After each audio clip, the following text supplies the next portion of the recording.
There is a very unique type of pain that comes from trying to shrink ourselves to fit situations that we've actually outgrown. In fact, I think it's a rarely discussed type of self-betrayal.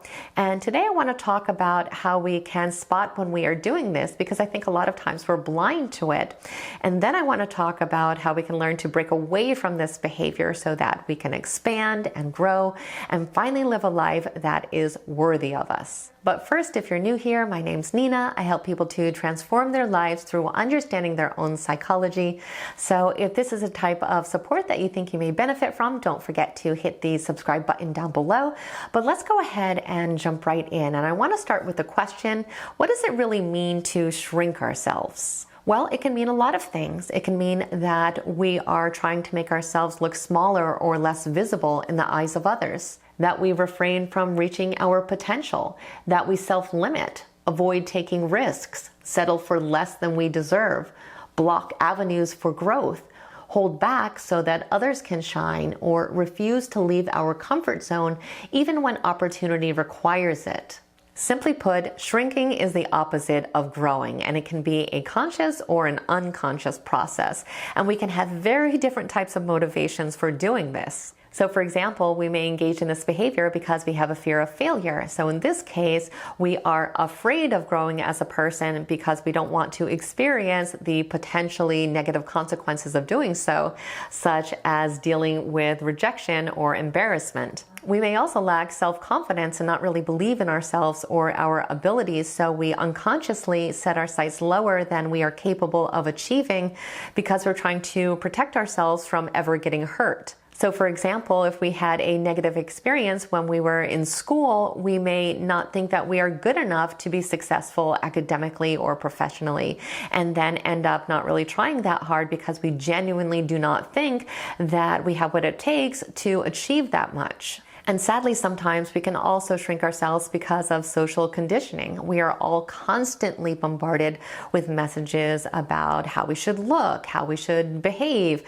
what we are capable of achieving. And sometimes when we don't feel like we really fit into these societal norms, we feel this pressure to shrink ourselves so that we can fit in. And unfortunately, we can also start to absorb these messages and believe them, and then we naturally start to shrink. But regardless of the reason why we adopted this behavior, it all really just leads us to exactly the same place, which is not reaching our full potential and missing out on all kinds of incredible opportunities in our careers, in our relationships, and in our personal life. And of course, this can lead us to experience disappointment and regret. It can also lead to depression and anxiety. And ultimately, it lowers our self-esteem and life satisfaction. So how can we know?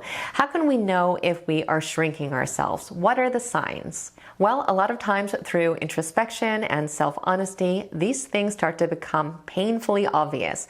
But if that is not the case for you, there are some specific signs that we can look out for. The first is feeling stuck. You may feel like you're not going anywhere or making any kind of progress in your life. For example, you may notice that you continue to stay at a job that you absolutely hate, or that you tend to do exactly the same things every single day, even though none of these things are things that you find to be inspiring or rewarding. Another sign is that you lack motivation.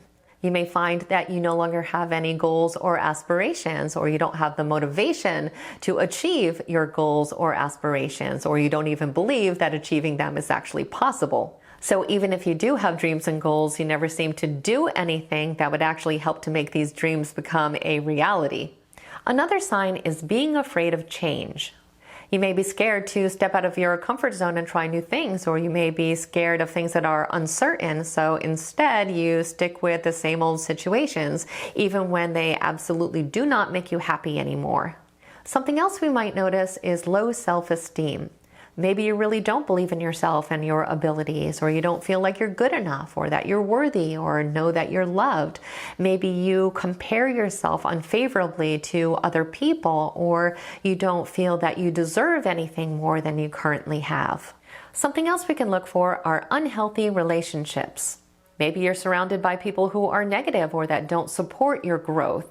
So you might notice that they kind of just encourage you to stay where you are in life, and that they belittle you when you express goals or dreams that would require you to grow as a person. And a huge sign is that you have regrets. When you look back on your life, you regret the things that you didn't do and the opportunities that you did not take. This is a huge indication that you have been shrinking yourselves and preventing yourself from accepting opportunities to expand that would help you to enjoy life and to move forward as a person. Now, of course, this list is not exhaustive, and some of the signs can also be indications of other issues. But if you did find that some of these signs rang a bell for you, then it's a pretty good indication that you are likely trying to shrink yourself to fit into situations that you have completely outgrown. And if this is the case, what is the solution? I think honestly, just having this awareness is a huge step in the right direction, because once we have this self-knowledge, we can begin to address it. However, there are some very specific things that we can do to help support the process of growing and expanding in life. Number one is to set goals for yourself. We have to sit down and ask ourselves what we want to achieve in this life. This is so important because having goals gives us something to strive for and helps us to stay motivated. It's also very hard to feel like we are progressing in life when we don't actually have a destination.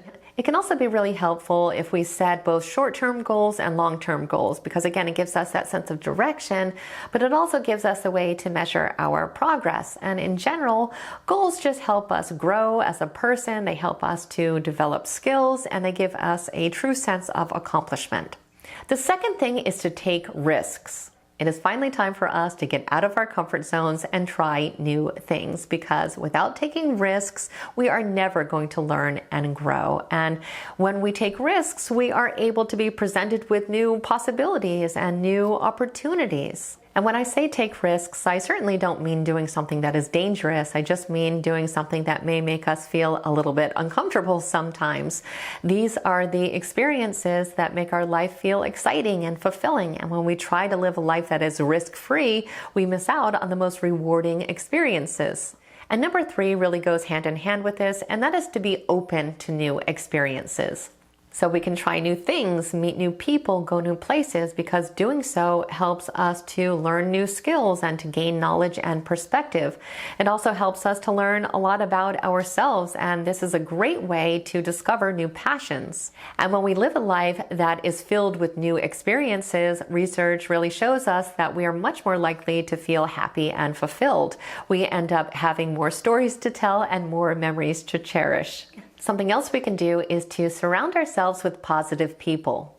The people that we spend time with have a huge impact on our success or lack of success. They can either encourage us to shrink or to expand. Unsupportive or negative people can drain our energy and can lower our self-esteem by criticizing us or discouraging us. So whenever possible, we need to surround ourselves with people who believe in us and who support our dreams and goals. And if there are negative people in our life that we simply cannot avoid, we need to tune them out, or at least limit their ability to affect us. We also have to realize that it's okay to make mistakes. No one is perfect, and we just have to be willing to learn when things go wrong. Not only does everyone make mistakes, but they can actually be beneficial sometimes because they help us to develop resilience and they help us to learn faster. And when we try to live a life where we avoid every single situation where we might mess up or make a mistake, our only option really is to shrink and stay exactly where we are, because otherwise we'd have to put ourselves out there, which we are not allowing ourselves to do. And you can see how continuing to think this way will do nothing but continue to limit us and keep us from living a life that feels fulfilling and meaningful. But when we break the habit of shrinking ourselves, we can live our life to the fullest. We can achieve our goals, we can fulfill our passions, and we can make a difference in this world. So if today's message resonated with you, I really hope that you make the changes that you need to finally start living a life that is worthy of you. And I would love to hear your thoughts on today's topics. Don't forget to leave a comment down down below. As always, I truly hope that you found today's video to be helpful and insightful. If you did, please like it, share it, and definitely become a subscriber if you aren't one already. I would absolutely love it if you stayed connected. I want to thank you so much for spending time with me today, and I hope the rest of your day is extraordinary.